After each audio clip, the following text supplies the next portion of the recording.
Hello students, आज हम लोग BA first year paper first के अंतर्गत कुतुबुद्दीन ऐबक के बारे में पढ़ेंगे।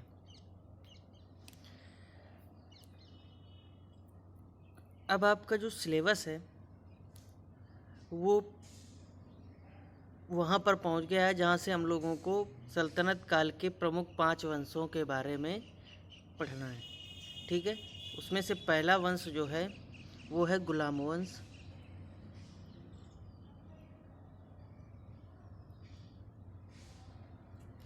दूसरा जो वंश है वो है खिलजी वंश।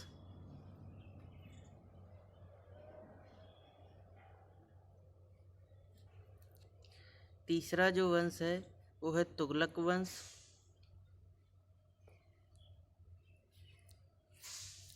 चौथा है सैयद वंश।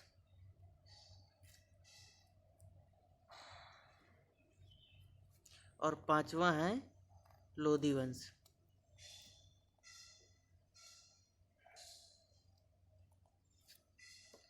ठीक है, तो ये 5 वंश हैं जो हम लोगों को पढ़ने पूरे इस सल्तनत काल में।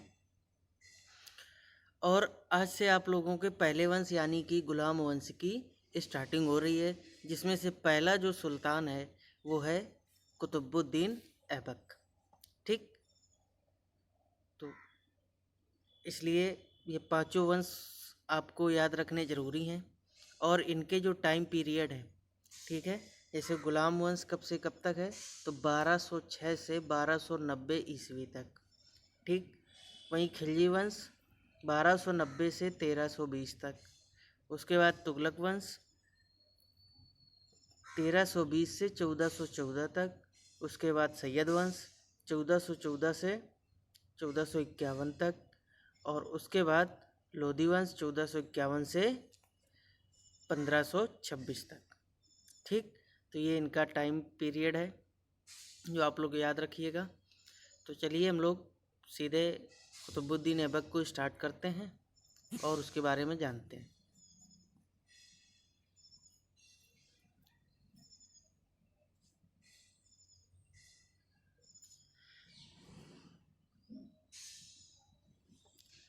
अब गोरी की विजय से 1526 तक दिल्ली पर मुस्लिम सुल्तानों का शासन रहा। ठीक, मुस्लिम नहीं कहेंगे हम, सल्तनतकालीन सुल्तानों का शासक रहा, जिसे दिल्ली सल्तनत कहा जाता है। इस दौरान कई वंशों के सुल्तानों ने दिल्ली पर शासन किया। गौरी की मृत्यु के बाद ऐबक उसके भारतीय प्रदेशों का शासक बना। याद रखना है, गौरी के विषय में मैंने बताया था कि 1206 ईस्वी में क्या हुआ था, मोहम्मद गौरी की हत्या कर दी थी। कि किसने की थी? खोखरों के द्वारा उसकी हत्या कर दी गई थी।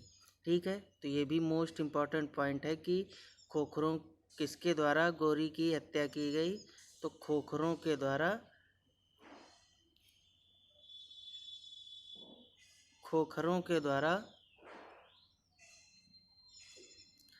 मोहम्मद गौरी की हत्या कर दी गई थी 1206 ईस्वी में। उसके उपरांत जो भारतीय प्रदेश जीते थे मोहम्मद गौरी ने, वो भारतीय प्रदेश जो है किसको प्राप्त हो गए? कुतुबुद्दीन ऐबक को। ठीक, अब 1206 में ही तभी कुतुबुद्दीन ऐबक यहाँ की गद्दी पर बैठ जाता है और 1206 से 1210 तक इसका शासन रहता है। और इसी बीच में कुछ महीनों के लिए 10 के बाद आराम साका भी, जो कि कुतुबुद्दीन ऐबक का पुत्र था, ठीक है, श्योरली नहीं कह सकते कि पुत्र था क्योंकि इतिहासकारों में मतभेद है कि वो कुतुबुद्दीन ऐबक का पुत्र था कि नहीं, क्योंकि कुछ इतिहासकार, अबुल फजल जैसे इतिहासकार ये कहते हैं कि वो उसका भाई था। ठीक है, कुछ कहते हैं कि उसका कोई पुत्र ही नहीं था, सिर्फ कुतुबुद्दीन ऐबक की 3 पुत्रियां थीं। ठीक है, तो लेकिन फिर भी पुत्र न कह करके ये कह सकते हैं कि वो कुतुबुद्दीन का उत्तराधिकारी था जो कुछ महीनों के लिए सल्तनत की गद्दी पर बैठा था। ठीक है, बात करते हैं कुतुबुद्दीन ऐबक के बारे में। तो ऐबक एक तुर्की शब्द है जिसका अर्थ होता है चंद्रमा का देवता। इस वंश को कई नामों से जाना जाता है। प्रथम वंश, गुलाम वंश, ठीक है। क्योंकि इस वंश के 3 ही गुलाम कुतुबुद्दीन, इल्तुतमिश और बलबन, ये 3 गुलाम थे, ठीक। इस वजह से इसको गुलाम वंश कहा जाता है। उनमें से इल्तुतमिश और बलबन शासक बनने से पूर्व मुक्त हो गए थे, मतलब वो गुलाम की जो दासता थी या दासत्व था, उससे उन लोगों को मुक्ति मिल चुकी थी सुल्तान बनने से पहले ही, ठीक है। इल्तुतमिश को तो कुतुबुद्दीन ऐबक से पहले ही सुल्तान दासत्व से मुक्ति मिल चुकी थी, क्योंकि गौरी के कहने पर इल्तुतमिश जो है वो कुतुबुद्दीन ऐबक का दास था, लेकिन मोहम्मद गौरी के कहने पर कुतुबुद्दीन ऐबक ने इल्तुतमिश को दासत्व से मुक्त कर दिया था, ठीक। तो कुछ इतिहासकारों ने इसको ये कहा कि ये गुलाम वंश नहीं, ममलूक वंश है। ममलूक का जो अर्थ होता है वो ऐसा वैसे दासों से इसका मतलब होता है जो स्वतंत्र माता पिता के पुत्र हों, ठीक है। यानी कि जिसके माता पिता दासत्व से स्वतंत्र हो गए हों, उनसे जो उत्पन्न पुत्र है उनको ममलूक कहा जाता है। तो इसलिए ज़्यादातर आधुनिक इतिहासकार ये कहते हैं कि इसका ममलूक वंश नाम रख देना चाहिए, ठीक है। नेक्स्ट हम बात करते हैं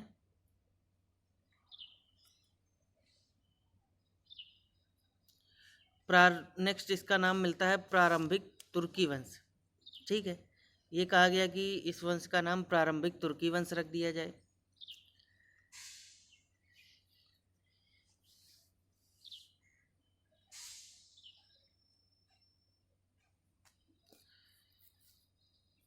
ठीक है, ये तीसरा नाम है। यह नाम भी उचित प्रतीत नहीं होता, क्योंकि इसके बाद फिर किसी तुर्की वंश की स्थापना नहीं हुई, इसलिए इसको प्रारंभिक कहना कोई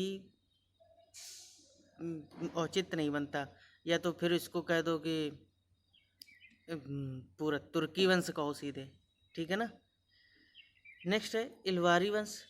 अब इसमें से बहुत सारे, जैसे कि तुम्हारा ये इल्तुतमिश हो गया, वो इलवारी वंश से बिलोंग करता था, ठीक है। लेकिन कुतुबुद्दीन ऐबक इस वंश से नहीं बिलोंग करता था, इसलिए ये वंश कहना भी इतिहासकारों को सही नहीं लगता है, ठीक है। लेकिन फिर भी ज़्यादातर इतिहासकार, केवल कुतुबुद्दीन ऐबक इसका वो नहीं था इलवारी वंश का, बाकी रजिया था, इल्तुतमिश था, और इल्तुतमिश की जितनी संतानें हो गई शासन में वो सभी इलवारी वंश की थीं, ठीक है। उसके बाद बलबन भी इलवारी तुर्क ही था। तो इस वजह से फिर इसके बाद इतिहासकारों को ये लगा कि इसको इलवारी वंश कहना ज़्यादा ठीक रहेगा, ठीक है। तो ये मतभेद हैं इतिहासकारों में कि इस वंश को क्या नाम दिया जाए, क्या नाम नहीं दिया जाए, ठीक है। और उसके पीछे के जो तर्क हैं वो लोग इस तरह से प्रस्तुत करते हैं।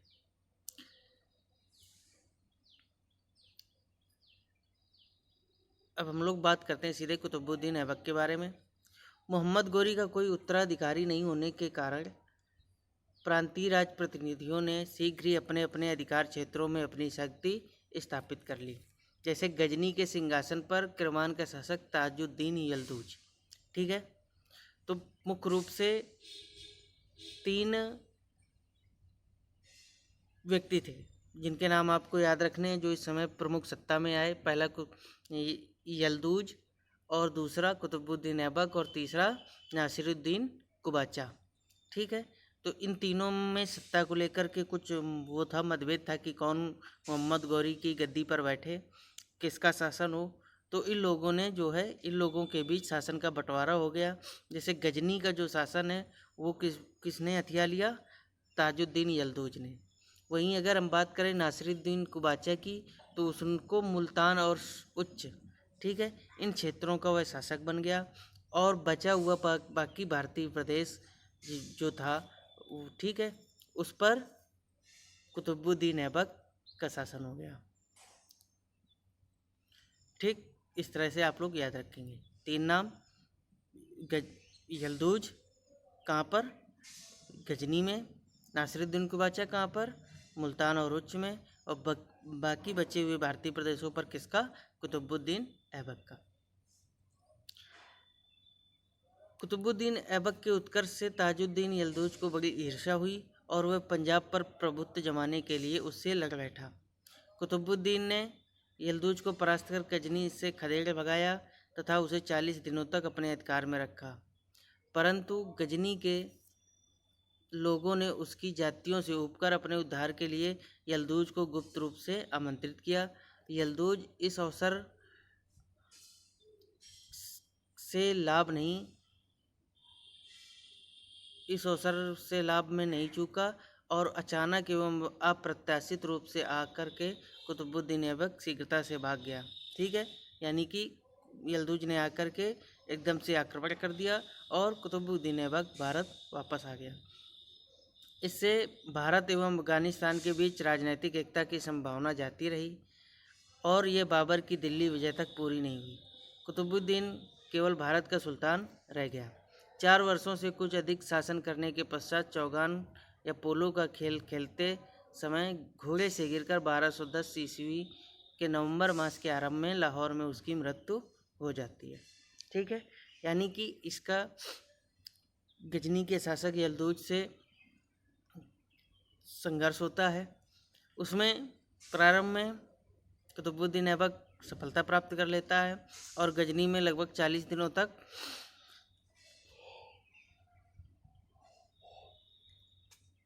शासन भी करता है। और उस शासन के दौरान, समझ रहे हो, उस शासन के दौरान वो वहाँ पर बहुत सारी जातियाँ करता है, लोगों को सताता है, लूटता है और इसी वजह से वहाँ की जनता जो है यलदूज को आक्रमण करने के लिए फिर से आमंत्रित करती है और यलदूज अचानक आक्रमण करके वहाँ से कुतुबुद्दीन ऐबक को भगा देता है। तो इस प्रकार अब ये भी हो जाता है कि कुतुबुद्दीन ऐबक केवल भारतीय प्रदेशों का ही शासक रहेगा और वो 4 वर्षों तक यहाँ पर शासक रहा। 1210 ईस्वी में चौगान का खेल खेलते हुए, ठीक है, इम्पॉर्टेंट पॉइंट है, आप लोग याद रखिएगा। चौगान यानी कि आज का जो पोलो का खेल होता है, जैसे वो घोड़े पर बैठकर हॉकी से बॉल को मारते हैं, उसी तरह का ये खेल होता था चौगान का। उस खेल को खेलते समय घोड़े से गिर जाने से कुतुबुद्दीन ऐबक की मृत्यु हो जाती है। ठीक है, कहाँ पर? लाहौर में।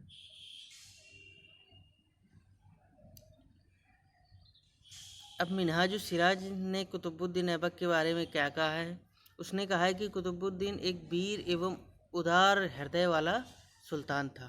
वह निर्भीकता एवं सैनिक पराक्रम से संपन्न रहने के कारण कभी किसी युद्ध में पराजित नहीं हुआ तथा अपनी विस्तृत विजयों से हिंदुस्तान का एक बृहद भाग इस्लाम की ध्वजा के नीचे ले आया। ठीक है, ये मिनहाजुस सिराज जिन्होंने प्रसिद्ध तबकात-ए नासिरी नामक पुस्तक की रचना की। ठीक है, जिससे उस समय के इतिहास की इस बड़ी ही स्पष्ट जानकारी प्राप्त होती है। उस समय के इतिहास जानने का एक महत्वपूर्ण ग्रंथ है ये।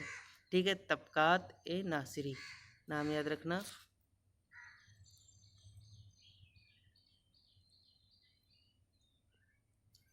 तबकात-ए नासिरी।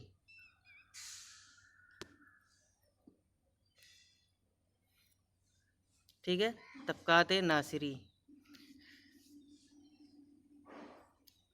कुतुबुद्दीन ऐबक जो है वो लाखों में दान दिया करता था। ठीक है, अतः वो अपनी असीम उदारता के लिए सभी लेखकों ने उसे क्या लिखा है? लाख बख्श, लाखों का दान देने वाला। ठीक है, तो ये मोस्ट इम्पॉर्टेंट पॉइंट है कि किस सुल्तान को लाख बख्श या लाखों का दान देने वाला शासक कहा जाता था, तो वो है कुतुबुद्दीन ऐबक। ठीक है, उसके दरबार में के प्रसिद्ध एक इतिहासकार थे, हसन निजामी थे, और इसी के साथ साथ फ़क्र मुदब्बिर थे। ठीक है, ये दो कुतुबुद्दीन ऐबक के दरबार से संबंधित थे, जिसमें से हसन निजामी की पुस्तक ताज उल मासिर इम्पॉर्टेंट है, आप लोग याद रखिएगा। ठीक है, हसन निजामी ने कौन सी पुस्तक लिखी? ताज उल मासिर। ठीक, अब इसके बाद बात करते हैं कुछ निर्माण कार्य भी किए कुतुबुद्दीन ऐबक ने। उसने सबसे पहले कुव्वत उल इस्लाम मस्जिद का निर्माण कराया दिल्ली में। ठीक। ठीक है। और ये भारत में निर्मित पहली मस्जिद है। ठीक, भारत में निर्मित पहली मस्जिद कौन सी है? कुव्वत उल इस्लाम मस्जिद। उसने फिर उसके बाद अजमेर में 2.5 दिन का झोपड़ा, ठीक है, इसका निर्माण कराया। अब ये 2.5 दिन का झोपड़ा क्या है? क्वेश्चन बनता है कि 2.5 दिन का झोपड़ा क्या है? मंदिर है, मस्जिद है कि कब्र है, दरगाह है, क्या है? ठीक है, इस तरह से 4 ऑप्शन कर देगा। तो याद रखना ये भी एक मस्जिद है जो कि अजमेर में बनवाई गई, किसके द्वारा? कुतुबुद्दीन ऐबक के द्वारा। ठीक है। अब इसमें कई तरह के, इसको 2.5 दिन का झोपड़ा क्यों कहा जाता है? तो इसको लेकर के भी 2 तरह के मत आते हैं कि वहाँ पर 2.5 दिनों का एक मेला लगता है, बड़ा मशहूर मेला लगता है, इस वजह से उसको 2.5 दिन का झोपड़ा कहते हैं। ठीक है, तो ये एक कारण तो ये है कि उसको, और दूसरा कुछ लोगों का ये मानना है कि ये 2.5 दिन में बनकर, यानी कि 2.5 दिनों में बनकर कंप्लीट हो गया था, इस वजह से इसको 2.5 दिन का झोपड़ा कहा जाता है। ठीक है। दिल्ली में किला राय पिथौरागढ़ बगल में एक नगर की स्थापना की जो दिल्ली के प्राचीनतम नगरों में प्रथम माना जाता है। ठीक है। इसके अलावा मोस्ट इम्पॉर्टेंट जो है वो है 1199 में कुतुब मीनार का निर्माण कराया। ठीक है, लेकिन ये कुतुब मीनार का निर्माण कार्य जो है पूरा नहीं करवा पाया था और इसे बाद में इल्तुतमिश ने जो है पूरा करवाया था। आज जो हम कुतुब मीनार देखते हैं उसमें कुतुबुद्दीन ऐबक, इल्तुतमिश और उसके बाद फिरोज शाह, इन तीनों के द्वारा बनवाया गया कुतुब मीनार हम लोग आज देखते हैं। मतलब इस कुतुब मीनार को बनवाने में इन 3 शासकों का हाथ रहा है। ठीक है, नाम याद रखिएगा। पहला कुतुबुद्दीन ऐबक, और दूसरा इल्तुतमिश, और तीसरा फिरोज शाह तुगलक। ठीक, 5 मंजिली इमारत है ये, जिसमें से पहली मंजिल का निर्माण कुतुबुद्दीन ऐबक के समय हुआ। उसके बाद इल्तुतमिश ने इसको 5 मंजिली करवाया था, लेकिन बाद में बिजली गिर जाने से उसका जो चौथा और 5वीं मंजिल है वो क्षतिग्रस्त हो गई थी। तो जिसको बाद में क्या किया कि फिरोज शाह तुगलक ने उन दोनों को पुनर्निर्माण कराया और साथ ही साथ उसमें संगमरमर का भी प्रयोग करवाया था। तो इसलिए जो चौथी 5वीं इमारत है वो संगमरमर युक्त इमारत है। ठीक, और इसकी एक और ख़ास बात कि ये जो है ये किसकी याद में बनवाया गई थी। ठीक है, इसमें कंफ्यूज नहीं होना है कि कुतुब मीनार है तो कुतुबुद्दीन ऐबक के उसमें बनवाई गई होगी। ठीक है, उस समय के एक सूफी संत थे कुतुबुद्दीन बख्तियार काकी, ठीक है, जिनकी याद में कुतुबुद्दीन ऐबक ने इस मीनार का जो है निर्माण कार्य प्रारंभ करवाया था। ठीक, नेक्स्ट ताजुल मासिर का लेखक हसन निजामी, जो कुतुबुद्दीन की मुक्तकंठ से प्रशंसा करता है। वह लिखता है कि वह निष्पक्ष भाव से लोगों का न्याय करता था तथा राज्य में शांति एवं उन्नति की वृद्धि के लिए प्रयत्नशील रहा करता था। ठीक है, तो ये अब हसन निजामी उसका दरबारी इतिहासकार है तो वो प्रशंसा तो करेगा ही। ठीक है, सीधी सी बात है, आप समझना। तो जो भी प्रशंसा करे समझ लेना कि वो इस तरह का स्टेटमेंट आए तो याद रखना वो हसन निजामी के द्वारा स्टेटमेंट दिया गया था।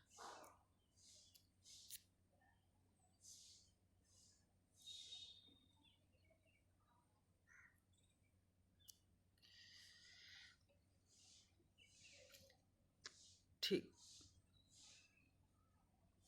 इसके बाद लाहौर में कुतुबुद्दीन की अचानक मृत्यु हो जाने के बाद वहाँ के मलिकों और अमीरों में उपद्रव शुरू हो जाता है, जिसके बाद जो है सुल्तान के हृदय के संतोष के लिए आराम बख्श को सुल्तान आराम शाह के नाम से उसका उत्तराधिकारी खड़ा किया जाता है। ठीक, तो कुछ महीने के लिए गद्दी पर बैठता है, लेकिन उसके बाद कुतुबुद्दीन ऐबक का दामाद इल्तुतमिश जो है वो गद्दी हथिया लेता है और दिल्ली की गद्दी पर बैठ जाता है। ठीक है, तो ये था पूरा कुतुबुद्दीन ऐबक। अब नेक्स्ट क्लास में हम लोग इल्तुतमिश के बारे में जानेंगे। तो आज की क्लास हम लोग यहीं पर समाप्त करते हैं। Thank you.